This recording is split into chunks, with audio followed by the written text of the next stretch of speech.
ದೆಹಲಿಗೆ ಹೋಗಿ ಯಾರು ಏನೇ ಲಾಭಿ ಮಾಡಿದ್ರು ಅದಕ್ಕೆ ನಾನು ಡೋಂಟ್ ಕೇರ್. ಈ ಬಾರಿ ಲೋಕಸಭಾ ಟಿಕೆಟ್ ನಮ್ಮ ಫ್ಯಾಮಿಲಿಗೆ ಫಿಕ್ಸ್. ನಾನಾದರೂ ಸ್ಪರ್ಧಿಸುತ್ತೇನೆ, ಇಲ್ಲ ನಮ್ಮ ಕುಟುಂಬದವರು ಯಾರಾದರೂ ಸ್ಪರ್ಧಿಸ್ತಾರೆ. ಇಷ್ಟು ಕಾನ್ಫಿಡೆಂಟ್ ಆಗಿ ಡೈಲಾಗ್ ಹೊಡೆದವರು ಯಾರು ಗೊತ್ತಾ? ಈ ಸ್ಟೋರಿ ನೋಡಿ. ಈ ಬಾರಿ ಲೋಕಸಭಾ ಟಿಕೆಟ್ ನಮ್ಮ ಫ್ಯಾಮಿಲಿಗೆ ಫೇಕ್. ದೆಹಲಿಗೆ ಹೋಗಿ ಯಾರೇ ಏನೇ ಲಾಬಿ ಮಾಡಿದ್ರು ನೋ ಯೂಸ್. ಕುಟುಂಬ ರಾಜಕಾರಣಕ್ಕೆ ಅವಕಾಶ ಮಾಡಿಕೊಡುತ್ತಾ ಹೈಕಮಾಂಡ್. ದಾವಣಗೆರೆ ಲೋಕಸಭಾ ಕ್ಷೇತ್ರದ ಬಿಜೆಪಿ ಟಿಕೆಟ್ ವಾರ್ ದಿನಕ್ಕೊಂದು ಟ್ವಿಸ್ಟ್ ಪಡೆಯುತ್ತಿದೆ. ಸಂಸದ ಜಿಎಂ ಸಿದ್ದೇಶ್ವರ್ ವಿರುದ್ಧದ ರೇಣುಕಾಚಾರ್ಯ ಅಂಡ್ ಟೀಮ್ ದೆಹಲಿಯಲ್ಲಿ ಬೀಡು ಬಿಟ್ಟಿದ್ದು, ಇತ್ತ ದಾವಣಗೆರೆಯಲ್ಲಿ ಸಂಸದ ಜಿಎಂ ಸಿದ್ದೇಶ್ವರ್ ಫುಲ್ ಆಕ್ಟಿವ್ ಆಗಿದ್ದಾರೆ. ರೇಣುಕಾಚಾರ್ಯ ಅಂಡ್ ಟೀಮ್ ಸಂಸದ ಜಿಎಂ ಸಿದ್ದೇಶ್ವರ್ ಮತ್ತು ಕುಟುಂಬದವರಿಗೆ ಟಿಕೆಟ್ ನೀಡಬಾರದು, ಸ್ಥಳೀಯರಿಗೆ ನೀಡಬೇಕೆಂದು ಲಾಬಿ ನಡೆಸುತ್ತಿದ್ದಾರೆ. ಇದ್ಯಾವುದಕ್ಕೂ ತಲೆ ಕೆಡಿಸಿಕೊಳ್ಳದ ಜಿಎಂ ಸಿದ್ದೇಶ್ವರ್ ದಾವಣಗೆರೆಯಲ್ಲಿ ಪಕ್ಷದ ಕಾರ್ಯಕ್ರಮಗಳಲ್ಲಿ ಭಾಗಿಯಾಗಿ ತಮ್ಮ ಶಕ್ತಿ ತೋರಿಸುತ್ತಿದ್ದಾರೆ. ಸೋಮವಾರ ಬೆಳಗ್ಗೆ ಜಯದೇವ ವೃತ್ತದಲ್ಲಿ ಭಾರತ್ ಅಕ್ಕಿ ವಿತರಣೆ ಚಾಲನೆ ನೀಡಿ ದಾವಣಗೆರೆ ಹರಿಹರ ಅರ್ಬನ್ ಕೋಆಪರೇಟಿವ್ ಸಮುದಾಯ ಭವನದಲ್ಲಿ ನಡೆದ ಪರಿಶಿಷ್ಟ ಪಂಗಡಗಳ ಮುನ್ನಡೆ ಸಮಾವೇಶದಲ್ಲಿ ಭಾಗವಹಿಸುವ ಮೂಲಕ ಸ್ವಪಕ್ಷದ ವಿರೋಧಿಗಳಿಗೆ ಟಕ್ಕರ್ ನೀಡಿದ್ದಾರೆ.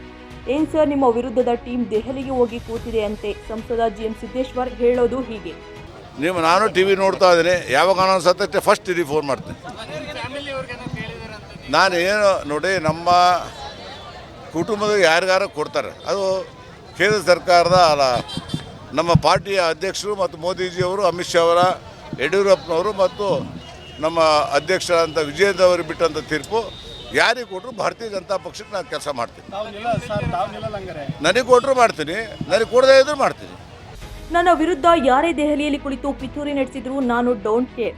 ನನಗೆ ಅಥವಾ ನನ್ನ ಪುತ್ರ ಅಥವಾ ನನ್ನ ಸಹೋದರನಿಗೆ ಟಿಕೆಟ್ ಸಿಗತ್ತೆ ಎನ್ನುವ ಮೂಲಕ ರೆಬಲ್ ರೇಣುಕಾಚಾರ್ಯ ಅಂಡ್ ಟೀಮ್ಗೆ ಸಿದ್ದೇಶ್ವರ್ ಟಕ್ಕರ್ ಕೊಟ್ಟರು. ಇನ್ನು ಎಲ್ಲ ಸರ್ವೆಯಲ್ಲೂ ಜಿಎಂ ಸಿದ್ದೇಶ್ವರ್ ಹೆಸರೇ ಮುಂಚೂಣಿಯಲ್ಲಿದೆ. ಮಾಜಿ ಸಿಎಂ ಬಿಎಸ್ ಯಡಿಯೂರಪ್ಪ, ರಾಜ್ಯಾಧ್ಯಕ್ಷ ಬಿವೈ ವಿಜಯೇಂದ್ರ, ರಾಷ್ಟ್ರೀಯ ಅಧ್ಯಕ್ಷ ಜೆಪಿ ನಡ್ಡಾ, ಅಮಿತ್ ಶಾ ಆಶೀರ್ವಾದವು ಜಿಎಂ ಸಿದ್ದೇಶ್ವರ್ ಕುಟುಂಬದ ಮೇಲಿದೆ. ಇನ್ನೆರಡು ದಿನ ಕಾದು ನೋಡಿ, ದಾವಣಗೆರೆ ಲೋಕಸಭಾ ಟಿಕೆಟ್ ನಮ್ಮ ಫ್ಯಾಮಿಲಿಗೆ ಸಿಗೋದು ಎನ್ನುತ್ತಾರೆ ಸಂಸದ ಜಿಎಂ ಸಿದ್ದೇಶ್ವರ್.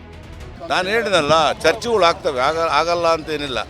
ಚರ್ಚೆಗಳಿಗಾಗೋದ್ರಾಗೆ ನೀವು ನೋಡ್ತಾ ಇದ್ದೀರಾ, ಕೊಡಬೇಡ್ರಿ ಅನ್ನೋದನ್ನು. ಅದನ್ನು ಅವ್ರು ತೀರ್ಮಾನ ತಗೊಂತಾರೆ. 100% ನನಗಾರ ಆಯ್ತು, ನಮ್ಮ ಫ್ಯಾಮಿಲಿಗಾರ ಆಯ್ತು ಸಿಗುತ್ತೆ. ನಾನು ನಡೀತಾ ಇದೆ, ನಾನು ಎಲ್ಲೂ ಹೋಗೋದಿಲ್ಲ. ಸಂಪೂರ್ಣ ವಿಶ್ವಾಸ ಇದೆ, ಜನಗಳ ಬೆಂಬಲ ಇದೆ. ಜನಗಳ ಸರ್ವೆಯಲ್ಲೂ ಕೂಡ ನನ್ನದೇ ರಿಪೋರ್ಟ್ ಬರ್ತದೆ. ಮತ್ತು ಜನ ಈ ಕ್ಷೇತ್ರಕ್ಕೆ ಸಿದ್ದೇಶಪ್ಪನೇ ಬೇಕು ಅನ್ನೋ ಒಂದು ವಾತಾವರಣದಿಂದ ಖಂಡಿತವಾಗಲೂ ಕೂಡ ನನಗೆ ಸಿಗ್ತದೆ ಅಂತ ವಿಶ್ವಾಸ ಇದೆ. ದಾವಣಗೆರೆ ಲೋಕಸಭಾ ಕ್ಷೇತ್ರದ ಬಿಜೆಪಿ ಟಿಕೆಟ್ ಹಂಚಿಕೆ ವರಿಷ್ಠರಿಗೆ ಕಗ್ಗಂಟಾಗಿ ಪರಿಣಮಿಸಿದೆ. ಒಂದ್ ಕಡೆ ರೇಣು ಅಂಡ್ ಟೀಮ್ ಸಿದ್ದೇಶ್ವರ್ ಟಿಕೆಟ್ ತಪ್ಪಿಸಲು ಲಾಬಿ ನಡೆಸುತ್ತಿದ್ದಾರೆ, ಮತ್ತೊಂದೆಡೆ ಸಿದ್ದೇಶ್ವರ್ ಈ ಬಾರಿ ನಮ್ಮ ಕುಟುಂಬಕ್ಕೆ ಟಿಕೆಟ್ ಎನ್ನುತ್ತಿದ್ದಾರೆ. ಬಿಜೆಪಿ ಹೈಕಮಾಂಡ್ ಜಿಎಂ ಸಿದ್ದೇಶ್ವರ್ ಕೈ ಹಿಡಿಯುತ್ತೋ ಅಥವಾ ಕೈ ಬಿಡುತ್ತೋ ಎಂಬುದು ಕಾದು ನೋಡಬೇಕಿದೆ. ಕ್ಯಾಮರಾ ಪರ್ಸನ್ ಮಂಜುನಾಥ್ ಜೊತೆ ಪ್ರವೀಣ್ ಬಾಡ, ಒನ್ ಕನ್ನಡ ನ್ಯೂಸ್, ದಾವಣಗೆರೆ.